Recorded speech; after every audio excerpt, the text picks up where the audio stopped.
Egin dezakegu kamiseta bat sarean ikusi dugun irudi batekin? Erabili dezakegu bideo zahar bat, bideoklip bat egiteko? Askok erabiltzen ditugu beste batzuk sortutako irudiak sareetan, eta maizegi egilea aitortu gabe. Baina hori modu egokian eta inoren lana zapaldu gabe egiteko moduak ere badaude.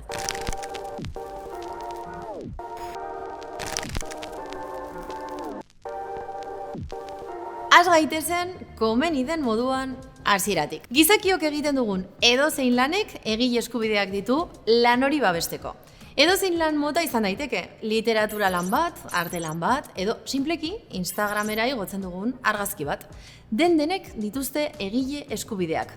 Kontrakorik adierazi ezean, legez sorkuntza eduki guztiek copyrighta dute. Alegia, beste inork ezin du gure lana hartu eta berea baliz bezala erabili. Eta era berean, geuk ere ezin dugu besteena hartu nahieran erabiltzeko. Baina bada gaiari beste begirada batetik heltzen dionik. Kultura librean sinesten dutenek elkartrukean eta jabe pribaturik gabeko edukietan sinesten dute. Egileak lana partekatzeko baimena eman dezake eta ez partekatzekoa bakarrik, baita berrerabiltzeko edo eraldatzeko ere. Baimen horiei lizentzia esaten zaie. Berrerabilgarriak diren edukiak, hortaz, lizentzia libreko edukiak dira. Ikusten ari zareten bideo hau bera, adibidez?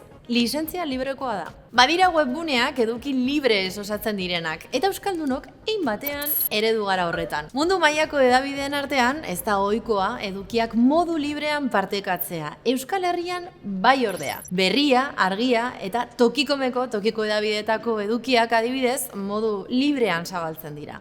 Elkar elikatzen dira horrela eta euren edukiaren hedapena biderkatzea ahalbidetzen die. Beste adibide oso nabarmen bat da Wikipedia. 300 hizkuntza baino gehiagotako milioika artikulu ditu. Bertan dauden testuak eta Wikimedia Commonsen dauden irudiak zein bideoak libreak dira eta berrerabiltzeko aukera dugu. Eduki eta lizentzia libre eta ari gara, baina adi, denak ez baitira berdinak. Wikipediak erabiltzen duen lizentzia esaterako Creative Commons da, baina horren barruan ere aukera asko daude. Lizentzia mota bakoitzak zehazten du eduki hori zertarako berrerabil daiteken eta zein eskakizun osagarri bete behar diren horretarako. Ohikoena Creative Commons by SA delakoa da. Kasu horretan, edukia berrerabil daiteke, baina ezinbestekoa da egiletza aitortzea. Eta baita, berrerabiltzen den hori lizentzia berberarekin zabaltzea ere. Alegia, lizentzia hori duten edukiak zabalditzakegu, baina soilik ez badiogu lizentzia aldatzen eta aipatzen badugu egilea nor den. Badaude beste aukera batzuk. NCA abizena duten Creative Commons lizentziek ez dute erabilera komertziala baimentzen. Ezingo genuke lizentzia hori duen irudi bat baliatu saldu nahi dugun kamiseta bat egiteko. Eta badira, berrerabiltzea bai, baina eraldatzea baimentzen ez duten lizentziak ere. Horiek ND abizena daramate. Lizentzia hori duen eduki bat berrerabili izango genuke, baina ezingo dugu adibidez, beste obra baten barnean txertatu. Azken, bi mota hauetako edukiak, NC edo ND direnak, ez dira erabat libreak eta ezin dira adibidez Wikipedian sartu. Creative Commons lizentziak baino libreagoak diren edukiak ere badira, domeinu publikokoak direnak. Kasu horietan, erabilera nahieran baimenduta dago baldintzarik gabe. Normalean egilea hil eta urteko kopuru jakin bat igarotzean bihurtzen dira edukiak domeinu publikoko. Jatorrizko herrialdearen arabera legedia aldatzen da, baina oro har autorea hil eta 70 edo 80 urtera gertatzen da hori. Hezkuntzarako erabilera librea duten edukiek ere badute bere abizen propioa. Hezkuntza baliabide irekiak edo OER ingelesez. Bideo hau ikusgelako beste guztiak bezala horietako bat da. Hauxe da azalpen orokorra, baina gai honek ere baditu bere arantzak eta ikamikak. Eduki libreek herritar guztioi baimentzen digute berrerabilpena.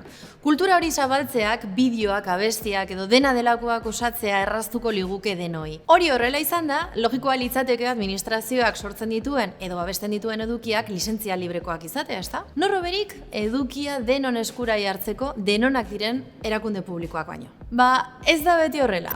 Askotan diru publikoarekin egindako materiala ezin da berrerabili eta berdin gertatzen da dohaitzan ematen diren argazki edo bideo bilduma askorekin. Artxibategi gehienek ez dituzte euren edukiak libre zabaltzen. Adimen artifizialak beste gatazka bat piztu du. Zer gertatzen da? Adimen artifizialak sortutako edukiekin. Gaur-gaurkoz, makina batek sortzen duen edukiak ezin du egile eskubiderik izan, eta horren bestez berrerabilgarria litzateke. Baina oraintxe ari dira horri eragiten dioten legeak sortzen eta eztabaidatzen. Baliteke, denbora gutxian, hau ere aldatzea. Eta zu, prest zaude sortzen duzun hori mundu osoaren eskura jartzeko?